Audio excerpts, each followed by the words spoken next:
माझं नाव आनंद. वय वर्ष 28. मुंबईसारख्या कधीही न झोपणाऱ्या, सतत धावणाऱ्या शहरात मी एका प्रायव्हेट कंपनीत मार्केट मॅनेजर म्हणून कामाला आहे. मार्केटिंगचा जॉब म्हणजे वरवर पाहता खूप चकचकीत लोकांच्या भेटीगाठी, फिरणं आणि टार्गेट्स पूर्ण करण्याची घाई.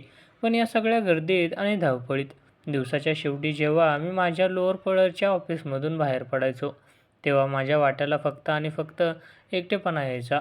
लोकल ट्रेनची गर्दी, रस्त्यावरची ट्रॅफिक, वाहनांचे हॉर्न आणि कानात हेडफोन घालून जगापासून दूर राहण्याचा केलेला एक अयशस्वी प्रयत्न. असंच माझं आयुष्य चाललं होतं. रात्री उशिरा अंधेरच्या माझ्या 1 BHK फ्लॅटमध्ये पोहोचायचं. स्वतःच्या हाताने काहीतरी बनवायचं किंवा बाहेरून मागवून एका शांत खोलीत एकट्याने जेवायचं आणि चॅनल बदलत बदलत सोफ्यावरच झोपी जायचं. हा माझा रोजचा दिनक्रम होता. माझ्या वैयक्तिक आयुष्यात ना कोणती मैत्रीण होती, ना माझ्या मनाच्या भावना मोकळ्या करायला हक्काचा असा एखादा मित्र. पण माझ्या या रटाळ आणि शांत आयुष्यात एक अशी व्यक्ती होती, जी खूप दूर असूनही माझ्या विचारांच्या केंद्रस्थानी असायची. ती म्हणजे माझी मावस भाभी, स्वाती. स्वाती हे नाव जरी घेतलं तरी डोळ्यासमोर एक शांत, प्रसन्न आणि तितकीच हळवी मूर्ती उभी राहायची. स्वाती माझ्या सख्ख्या मावशीचा मुलगा राहुल याची पत्नी. राहुल आणि माझं लहानपण एकत्र गेलं होतं. त्यामुळे आमचं नातं भावाभावापेक्षा जास्त मित्रासारखं होतं. 2 वर्षापूर्वी राहुल आणि स्वातीचं लग्न झालं होतं. लग्न कसं अगदी थाटामाटात झालं होतं. स्वाती मूळची सातारा जिल्ह्यातील एका लहानशा गावातली, शांत, सुसंस्कृत आणि प्रचंड सुशिक्षित. पण लग्नानंतर ती मुंबईच्या वातावरणात रुळण्याचा प्रयत्न करत होती.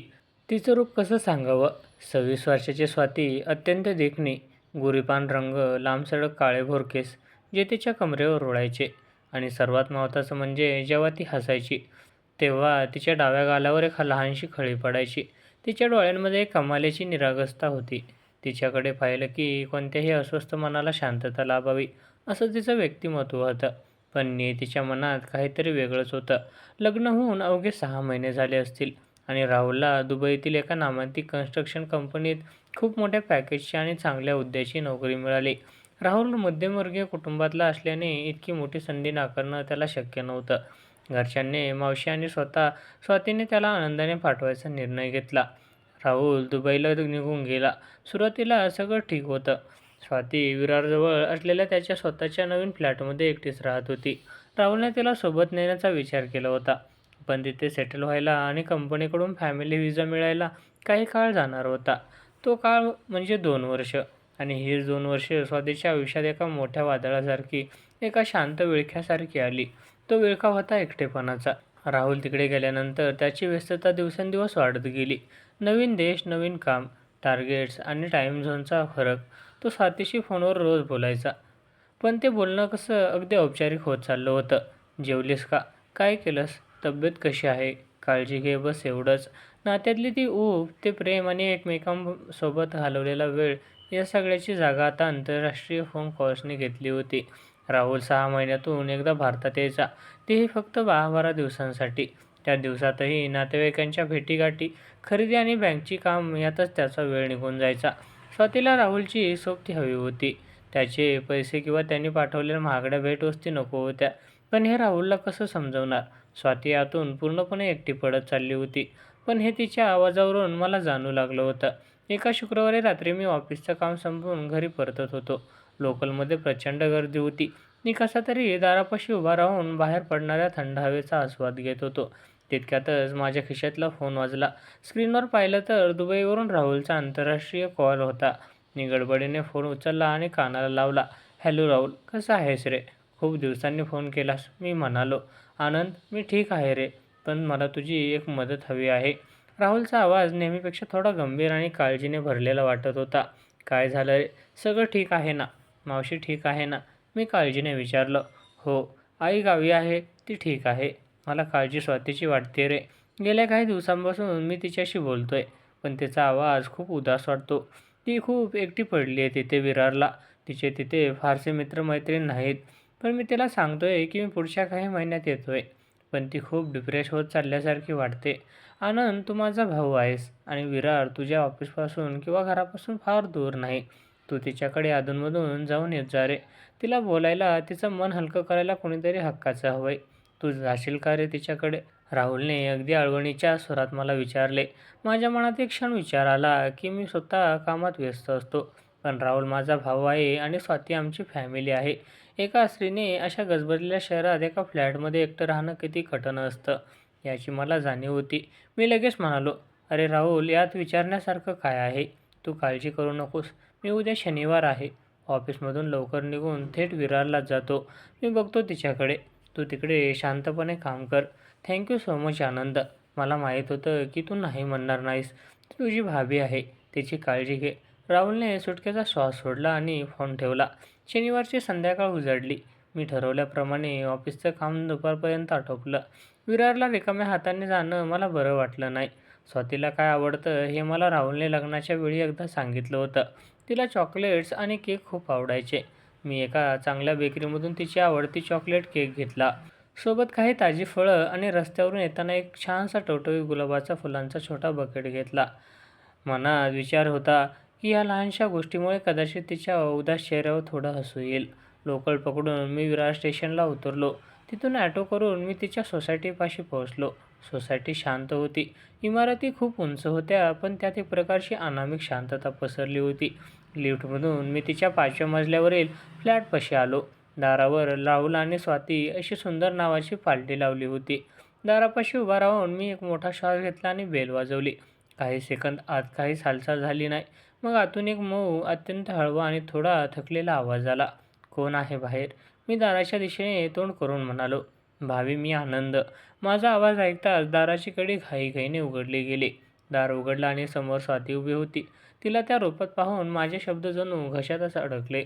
तिचे लांब काळे केस ओले होते, नुकतीच अंघोळ करून आल्यासारखे.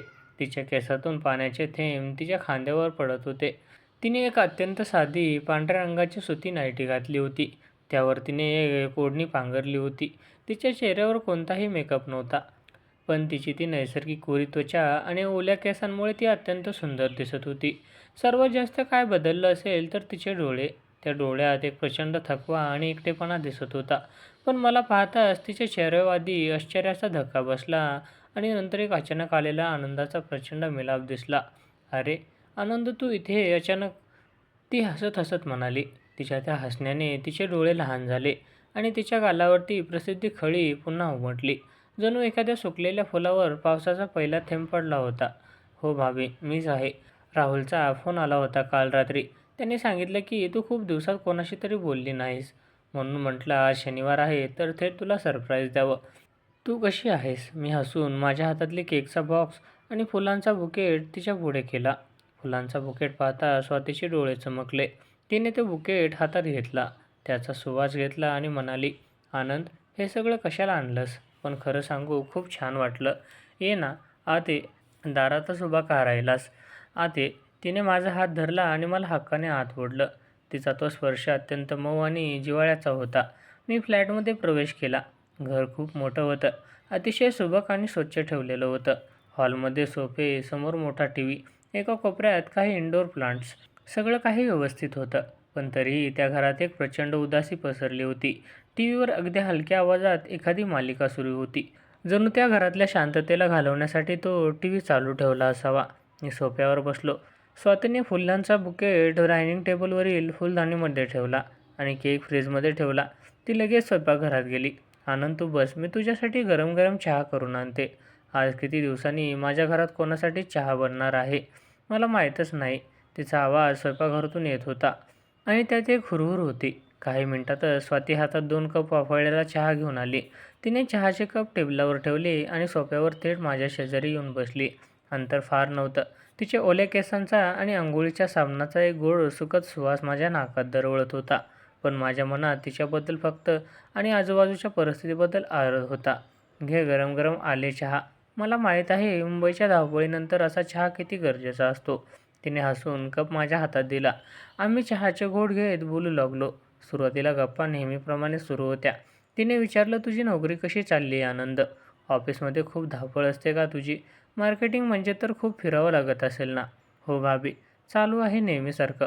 टार्गेट्स असतात, लोकांच्या कटकटी असतात. पण माझं सोड. तू कशी आहेस? तिथे विरारला एवढ्या मोठ्या फ्लॅटमध्ये एकटी राहतेस. तुला कंटाळा येत नाही का गं? दिवसातून काय काय करतेस तू?" मी चहाचा कप खाली ठेवत अगदी सहजतेने विचारलं. माझा हा प्रश्न ऐकताच स्वातीचा तो हसरा चेहरा एका क्षणात बदलला. तिच्या चेहऱ्यावरचा तो आनंद कुठल्या कुठे गायब झाला. तिने आपले डोळे खाली केले. चहाच्या कपमध्ये चमचा फिरवत ती अत्यंत हळव्या आणि कातर आवाजात म्हणाली, "कंटाळा आनंद हा शब्द खूप लहान आहे रे. या घरात फक्त मी आणि हा एकटेपणा राहतो. सकाळी उठते, घरातली कामं आवरते, नाश्ता करते, नंतर टीव्ही लावून बसते. टीव्हीवर काय चाललंय यात मला काहीच रस नसतो. पण घरातल्या शांततेचा आवाज मला सहन होत नाही, म्हणून तो टीव्ही चालू असतो. रात्री जेवण बनवण्याची इच्छा होत नाही. कधीतरी एकटीच जेवते आणि झोपून जाते." तिचा आवाज अडखळला. तिने एक दीर्घ श्वास घेतला आणि माझ्याकडे पाहिलं. तिच्या त्या निरागस डोळ्यांमध्ये पाण्याचे थेंब तरळत होते. ते थेंब कधीही गालावरून ओघळतील अशी परिस्थिती होती. "राहुल फोन करतोय रोज," ती पुढे म्हणाली. "पण फोनवर बोलणं आणि खरोखर सोबत असणं यात किती फरक असतो ना. त्याची ती ऊब, त्याची हाक, घरात त्याची असलेली उपस्थिती, या सगळ्याची मला खूप जाणीव भासते. कधीकधी रात्री खूप भीती वाटते. कधीकधी रडू येतं. पंख्याच्या आवाजापेक्षा या घरात दुसरं काहीच ऐकू येत नाही. आनंद, मी खूप एकटी पडली आहे रे." तिच्या डोळ्यातून शेवटी एक अश्रूचा थेंब तिच्या गालावर असलेल्या खळीवरून खाली घसरला. स्वातीसारख्या एका सुंदर आणि खंबीर दिसणाऱ्या स्त्रीला असं आतून तुटलेलं पाहून माझं मन हेलावलं. माझ्या मनात तिच्याबद्दल एक प्रचंड सहानुभूती आणि काळजी निर्माण झाली. मी कसलाही विचार न करता तिच्या सोफ्यावर असलेला थरथरणारा हात माझ्या हातात घेतला. तिचा हात खूप थंड पडला होता. मी त्यावर माझा दुसरा हात ठेवला आणि तिला धीर देत म्हणालो, "भाभी, स्वाती भाभी, असं रडू नकास प्लीज. मला माहीत आहे राहुल दूर आहे आणि तुझ्यावर काय चाललंय हे मी पूर्णपणे समजू शकत नाही. पण मी तुला एक वचन देतो. तू आता या मुंबईत आणि या विरारमध्ये एकटी नाहीस. तुझा हा भाऊ, तुझा हा मित्र इथे आहे. तुला कधीही एकटं वाटलं, कधीही कोणाशी बोलावंसं वाटलं किंवा फक्त मन मोकळं करायचं असेल तर मला फक्त एक फोन कर. मी रात्री अपरात्रीसुद्धा धावत येईन. तुला कुठे बाहेर फिरायला जावंसं वाटलं तर मला सांग, आपण जाऊ. पण प्लीज स्वतःला असं अंधारात ढकलून देऊ नकोस." माझे शब्द ऐकून स्वातीने डोळे पुसले. तिने माझ्या हातावर असलेल्या तिच्या हाताची पकड थोडी घट्ट केली. तिच्या डोळ्यात आता रडण्याऐवजी एक आशेचं किरण दिसत होता. ती मनापासून हसली आणि म्हणाली, "तू खूप चांगला आहेस आनंद. राहुलला जेव्हा मी फोनवर सांगते ना की मला एकटं वाटतंय, तेव्हा तो खूप प्रॅक्टिकल होऊन बोलतो. तो म्हणतो, 'सगळं ठीक होईल स्वाती. मी पैसे कमवतोय ना आपल्या भविष्यासाठी. थोडे दिवस सांभाळून घे.' त्याला वाटतं पैशांनी सगळं विकत घेता येतं. पण भावनांना पैशांची नाही, माणसांची गरज असते. आणि आज तुम्हाला न सांगता समजून घेतलंस, हेच माझ्यासाठी खूप मोठं आहे." त्या दिवशी चहा संपल्यानंतर आमचा संवाद अधिक रंगत गेला. स्वातीने मला तिच्या कॉलेजच्या दिवसांबद्दल सांगितलं. साताऱ्यात तिचं कॉलेज कसं होतं, ती कशी हुशार होती, तिथे तिची आणि राहुलची पहिली भेट कशी झाली, त्यांच्यात कसं प्रेम झालं आणि घरच्यांच्या संमतीने लग्न कसं झालं. ती जेव्हा तिच्या भूतकाळाबद्दल सांगत होती, तेव्हा तिच्या चेहऱ्यावरची ती चमक आणि आनंद पाहण्यासारखा होता. मला जाणवलं की या स्त्रीला फक्त एका ऐकणाऱ्या कानाची आणि समजून घेणाऱ्या मनाची गरज होती. लग्न झाल्यावर वाटत होतं की आम्ही दोघं एकत्र मिळून आमचा लहानसा सुखी संसार उभा करू. खूप स्वप्ने पाहिली होती आनंद. पण आता संसार तर आहे, पण तो फक्त भिंतीमध्ये अडकलाय. माणूस मात्र साता समुद्रापार निघून गेलाय." ती एका सुस्कारा टाकत म्हणाली. मी तिला पुन्हा हसवत म्हणालो, "भाभी, प्रत्येक नात्यात असा एक कठीण टप्पा येतो. राहुलही तिथे तुझ्यासाठीच कष्ट करतोय. तोपर्यंत तुझा हा भाऊ तुझ्यासोबत आहे ना, त्यामुळे टेन्शन घ्यायचं नाही." माझा भाऊ या शब्दावर तिने माझ्याकडे एक वेगळ्याच नजरेने पाहिलं. तिच्या चेहऱ्यावर एक गोड हसू आलं.